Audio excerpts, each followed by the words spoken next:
Salam Nusantara bagi kita semua, selamat datang kembali di channel Ray Konoha. Apakah manusia itu akan terus berevolusi di masa yang akan mendatang? Menarik untuk dibahas ya.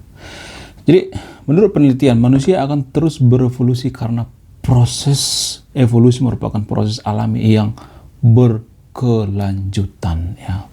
Dan fakta yang paling mencengangkan ya, ternyata menurut para ahli di masa depan manusia akan mempunyai rambut yang sama. Seluruh manusia sekitar 100.000 tahun ke depan manusia akan mempunyai rambut yang sama atau warna rambut yang sama. Warna apa itu?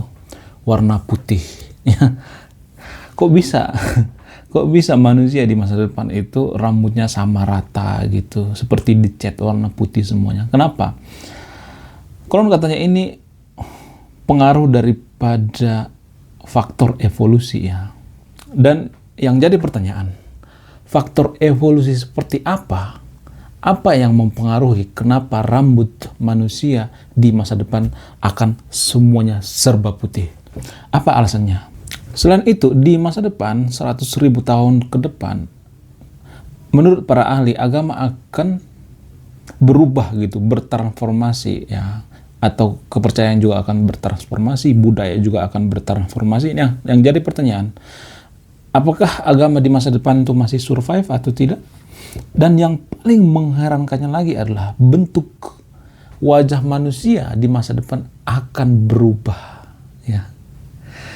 Ada yang mengatakan bahwa matanya akan semakin gede, besar, akan semakin melotot. Wow. Menarik untuk dibahas ya. Nah, yang jadi pertanyaan, kenapa di masa depan mata manusia akan semakin melotot gitu? Apa alasannya? Jadi pelan-pelan ya kita bahas semuanya ya. Semua yang saya sampaikan di sini ada datanya ya, ada referensinya. Makanya saya tampilkan dulu di depan referensi atau datanya. Jadi biar tidak ada nanti yang bertanya, dasarnya mana, datanya mana, lu ngomongnya asal mangap dan lain sebagainya bla bla. Jadi dari depan video ini saya akan tampilkan langsung data dan referensinya.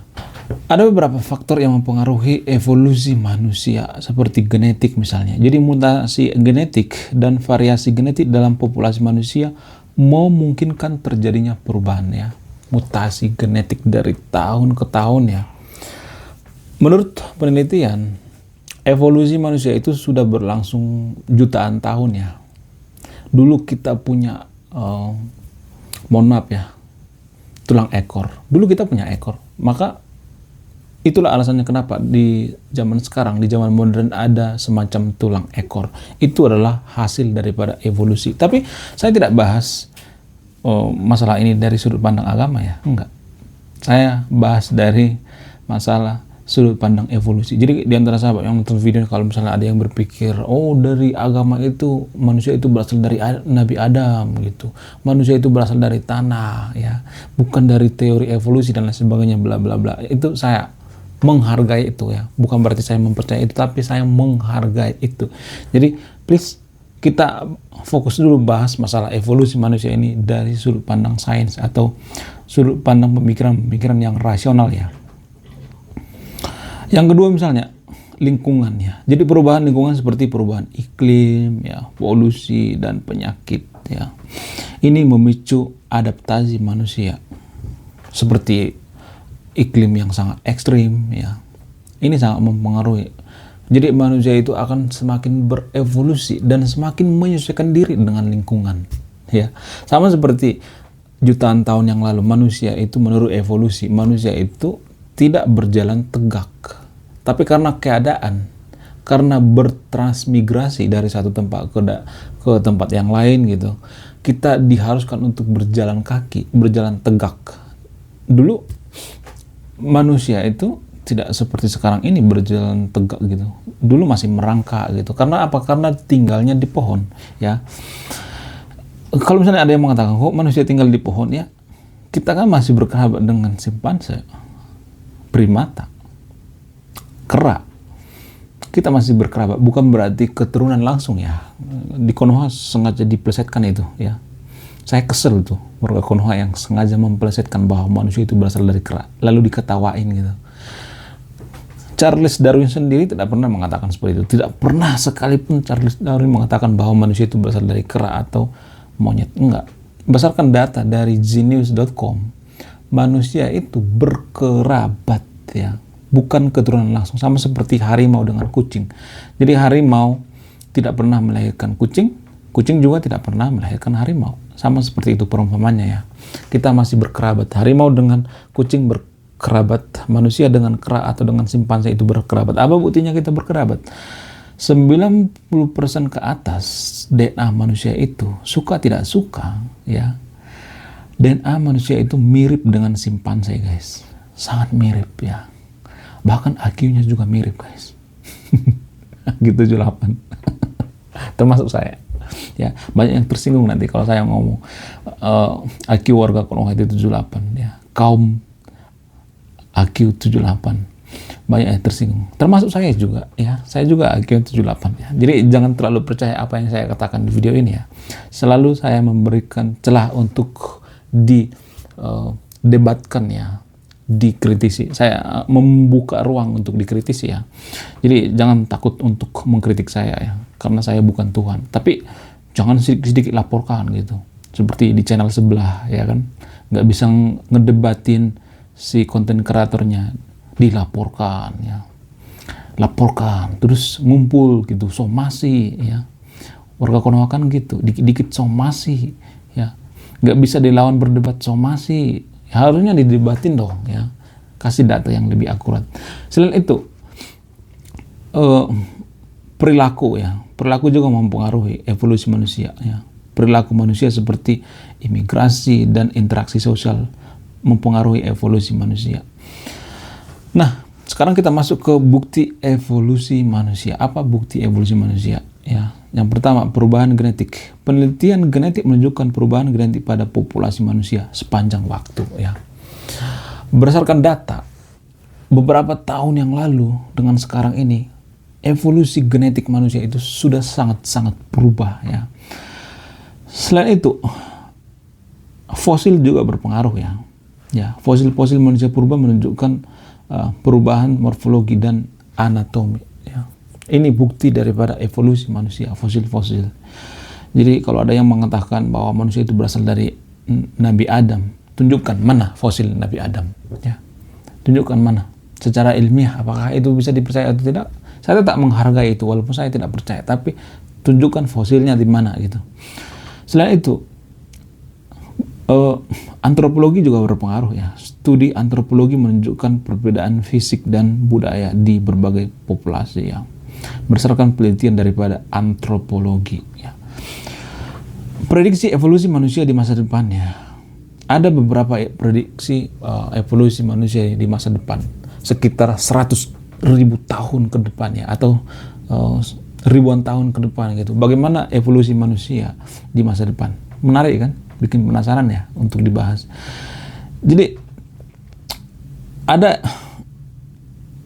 ciri-ciri atau ada adaptasi manusia terhadap perubahan iklim ya. Jadi manusia mungkin ya berkembang menjadi lebih tahan terhadap perubahan iklim, karena manusia di masa depan itu menghadapi iklim yang ekstrim gitu, iklim yang tidak menentu, sehingga manusia secara tidak langsung akan beradaptasi dengan iklim ya. Terus evolusi selanjutnya misalnya peningkatan ketahanan terhadap penyakit ya. Manusia mungkin berkembang menjadi lebih tahan terhadap penyakit ya, seperti penggunaan vaksin ya. Zaman sekarang kan bayi ya, kalau misalnya nih bayi yang baru lahir itu kan langsung divaksin ya, vaksin itu banyak banget pokoknya ya. Bayi zaman sekarang ini vaksinnya tuh banyak banget. Zaman dulu, zaman ribuan tahun yang lalu tuh belum ada yang namanya vaksin, sehingga bayi itu rentan meninggal. Tapi di masa depan kemungkinan besarnya kita akan sangat kebal dengan yang namanya penyakit. Tapi bukan berarti kita ini ya kebal dengan kematian ya. Bukan itu maksudnya, kebal dengan penyakit ya. Seperti ada hal-hal selanjutnya misalnya seperti perubahan fisik. Manusia mungkin akan mengalami perubahan fisik seperti perubahan tinggi badan dan bentuk wajah ya.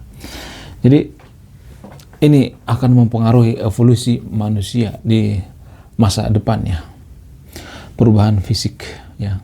Lalu yang jadi pertanyaan, bagaimana perubahan fisik manusia di masa depan? Yang pertama misalnya, wajah akan lebih ramping dan panjang. Karena apa? Karena pola makan dan gaya hidup modern ya. Wajahnya akan lebih ramping dan panjang ya. Pola makan juga mempengaruhi ya. Mempengaruhi bentuk wajah yang ramping dan panjang. Selain itu, mata akan lebih besar dan lebih terbuka ya. Karena apa? Karena adaptasi dengan cahaya yang lebih redup. Ya. Para peneliti meneliti di masa depan cahaya matahari itu akan semakin redup. Ya. Nanti akan saya jelaskan, atau di next video saya akan jelaskan kenapa di masa depan intensitas cahaya di masa depan itu semakin hari itu semakin redup ya. Perubahan yang ketiga misalnya, hidung lebih kecil dan lebih lurus karena penurunan kebutuhan untuk menghangatkan udara. Ya, akan lebih kecil gitu. Kalau zaman dulu, kalau saya perhatikan ya, manusia itu hidungnya itu agak melebar ya, agak panjang, seperti Neanderthal gitu, Homo sapien. Coba perhatikan, hidung itu kan agak gede ya, nggak kecil gitu. Tapi saya melihat semakin hari semakin kecil ya hidung manusia, bukan semakin peset ya, bukan. Maaf ya, yang tervideo ini yang peset gitu, bukan semakin peset. Selain itu, bibir akan lebih tipis karena penurunan kebutuhan untuk mengunyah makanan kasar ya. Akan semakin tipis ya. Ternyata mengunyah makanan itu berpengaruh ya dengan bibir tipis atau bibir dower gitu ya. Seperti bibir saya agak dower. Banyak teman-teman saya itu sering ngata-ngatain bibir saya itu agak dower gitu. Ya nggak jadi masalah, itu kan ada kelebihannya juga ya, untuk mengunyah makanan itu lebih ini ya, mengunyah makanan yang kasar itu lebih berfungsi ya.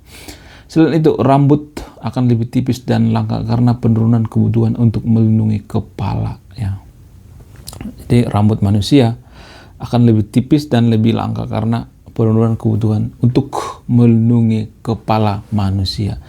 Selain itu, ada beberapa perubahan genetik, misalnya penurunan frekuensi gen yang menyebabkan penyakit genetik. Jadi penyakit genetik akan semakin berkurang, mungkin karena pengaruh teknologi kali ya, bisa secara cepat diprediksi gitu.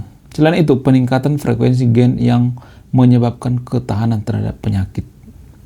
Kekebalan tubuh manusia, semakin hari manusia itu semakin kebal terhadap penyakit mungkin ya. Selain itu, perubahan warna kulit yang lebih gelap atau terang karena adaptasi dengan lingkungan. Wow, luar biasa ya. Ternyata warna kulit manusia itu menyesuaikan diri dengan lingkungan ya. Selain itu, perubahan bentuk dan ukuran otak karena perkembangan teknologi. Wow, ternyata teknologi mempengaruhi perkembangan otak manusia ya. Bentuknya, bentuk tengkoraknya maksudnya. Selain itu, pengaruh teknologi misalnya integrasi teknologi ke dalam tubuh manusia, misalnya implantasi otak komputer ya. Wow, ternyata di masa depan sudah melakukan yang namanya otak komputer ya, implantasi otak komputer. Selain itu, perubahan bentuk wajah karena pembedahan plastik dan teknologi perbaikan tubuh. Wow, ternyata di masa depan operasi plastik itu semakin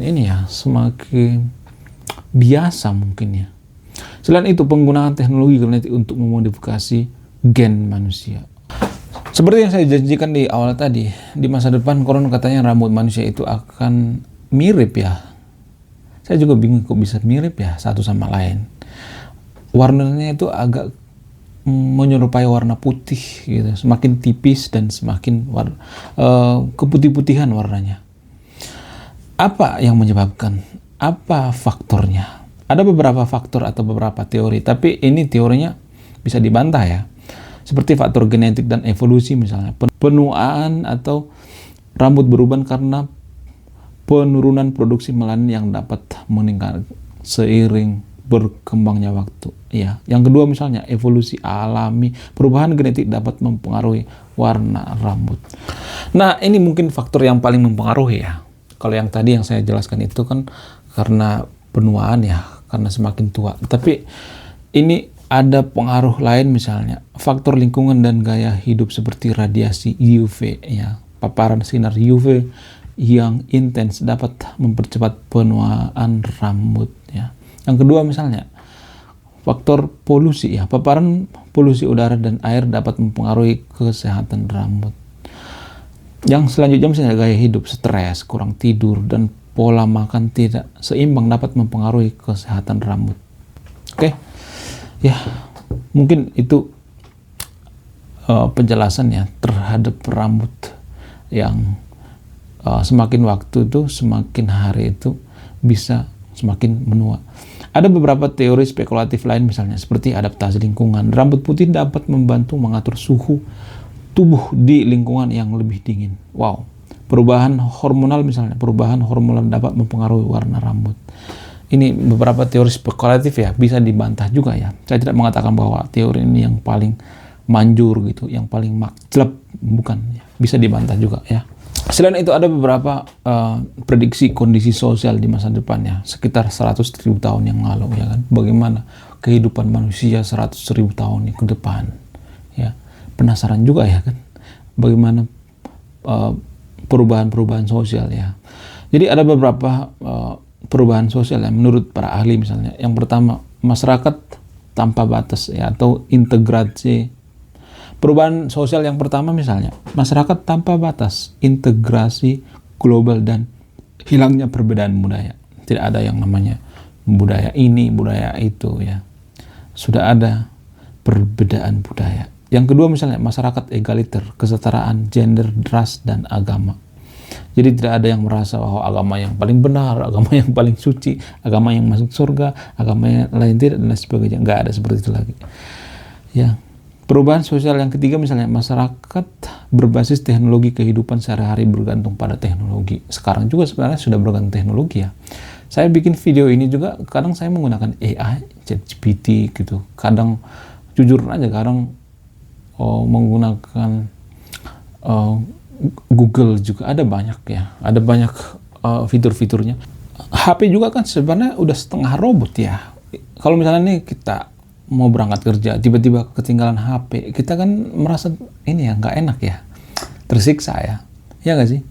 Kalau misalnya kita kerja gitu, kita keluar rumah, terus HP kita ketinggalan, kita seperti nggak enak gitu, gelisah ya kan? Itu artinya berarti separuh hidup kita itu sudah bergantung dengan teknologi ya kan, luar biasa ya. Selain itu ada yang berubah misalnya seperti masyarakat yang berbasis pada perubahan peran keluarga gitu, seperti struktur keluarga yang lebih fleksibel ya, tidak terlalu patriarki gitu ya, cewek harus di rumah atau cowok harus kerja, nggak seperti itu ya. Zaman sekarang juga sudah mulai sebenarnya.